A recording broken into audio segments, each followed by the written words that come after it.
Here's a short little clip showing the proper way that this boat needs to be blocked up for being in its cradle.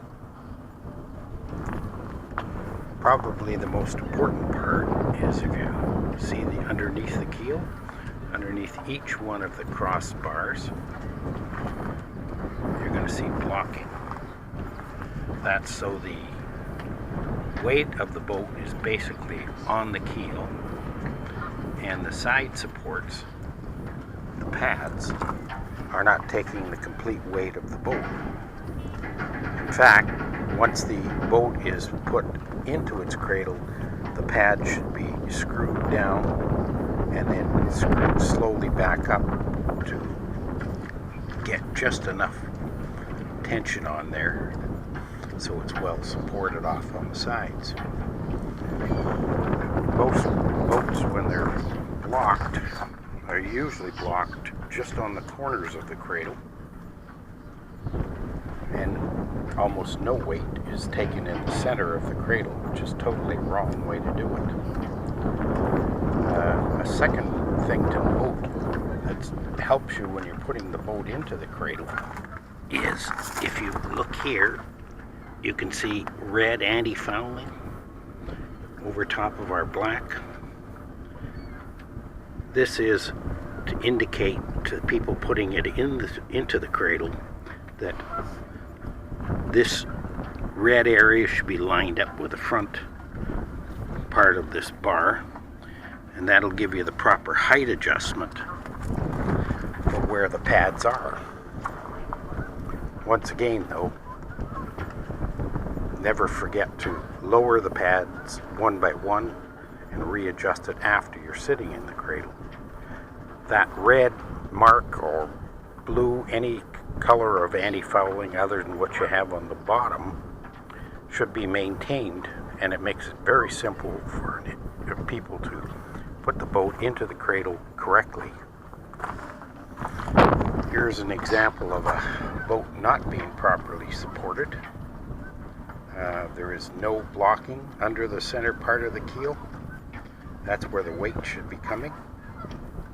As a result of this boat having been blocked completely wrong, I'm not sure the video will show it, but if you look carefully in this area, there's a huge inflection from the pads taking all the pressure of the boat.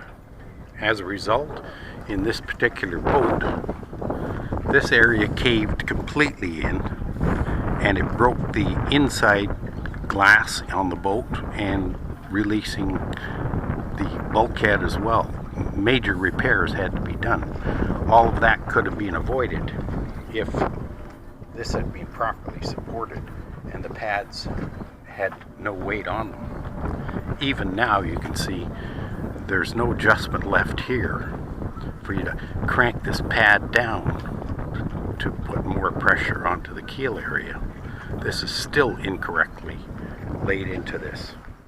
Why? Each corner, that's the only place they have the blocking. The blocking over here, you can see each corner, a major piece across the center area on each one of our metal frames, as well as off to the sides. We put those in as well. Look at the amount of adjustment that's left here, and that allows you to get the pressure off completely onto this pad and readjust it to get the proper pressure. Also, the way the cradle is designed, notice the 2x6 that runs the full length of the cradle. That's the correct way for this boat to be put into here.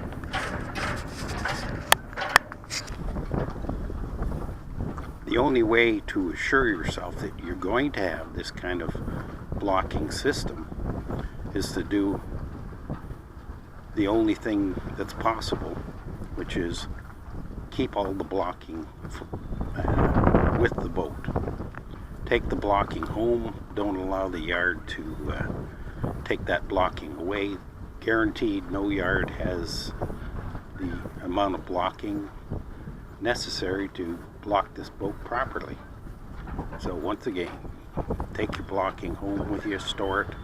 Comes the fall, you're going to have it for properly blocking the boat.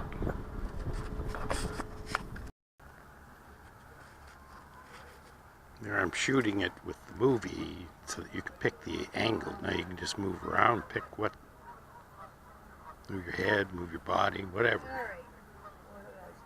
Well, that's not even the mast, for the first time, we've put a cover around it. It prevents grit and grime from getting into the winches that are on the mast. And there's also 2 halyards inside there.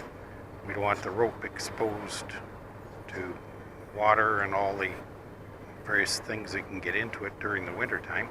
That protects it quite nicely.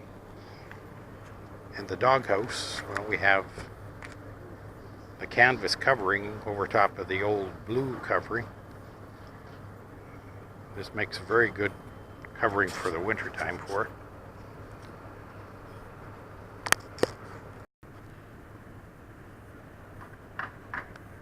Main winches have a small cover over top of them for the winter. Even the supports for the gallows, put a piece of tape on here to prevent this from filling up with water in the winter time. And all the hatches, of course, are covered with good rubberized coating and weighted down. This is worth repeating, the winterization of the engine. This valve up here is what you're going to use. Step 1, you open these petcocks, port and starboard, and let the water drain out. This is, of course, assuming that you're up on land, secure in your cradle. Let the water drain out by opening both port and starboard intakes. Screw the top off of here and open this petcock, catching the fluid, the water coming out of it, into a bucket. You now have this empty and the lines coming from port and starboard empty of any water.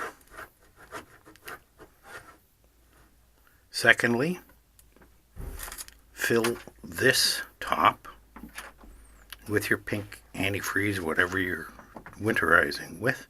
Fill this up. This will fill up. It'll overflow into the hoses and go into the petcock area. So you don't want it to all drain right out. Close your petcocks, port and starboard. Fill this. It'll come up, run down, and break back down here. That'll all be winterized already. Secondly, open this up. You're going to use this line, and it does detach from the wall and comes completely out. It's a very long hose. So this hose is what's going to be used to stick into a large pail of your winterizing fluid. You open this valve up and then bring this hose out and carefully fill this hose completely up with pink antifreeze or whatever you're using. That's so that there's no big air loop in there, and it'll immediately, when the engine's running, it'll suck up the fluid. Stick this hose down into your bucket and you're ready to go. Turn the engine on when the fluid's all sucked up. Shut this off. Drain the fluid out of this hose as best you can and replace this hose back up here.